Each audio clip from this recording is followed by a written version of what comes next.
ഒരു good morning പറയാൻ വേണ്ടി വിളിച്ചതിൻ്റെ അഭിനയമാണ് നിങ്ങൾ കാണുന്നത്. അതിനുശേഷം കുറച്ച് നേരം ലവ് ബേർഡ്സിൻ്റെ അടുത്തൊക്കെ പോയി കേട്ടോ. നല്ല പോസിറ്റീവ് എനർജിയാണ്.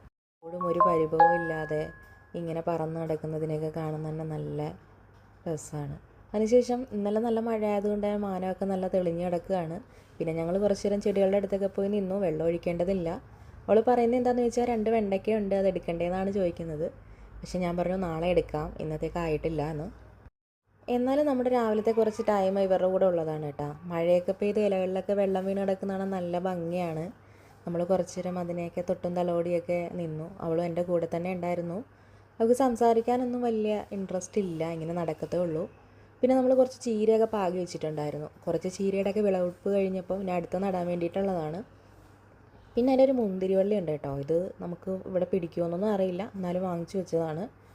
പിന്നെ അതുകൂടാതെ കുറച്ച് പച്ചക്കറികളുടെ വിത്തൊക്കെ ഇതിനകത്ത് പാകിയിട്ടുണ്ട്. എല്ലാം ശരിയായി വന്നിട്ട് വേണം അടുത്തത് നടാൻ വേണ്ടി.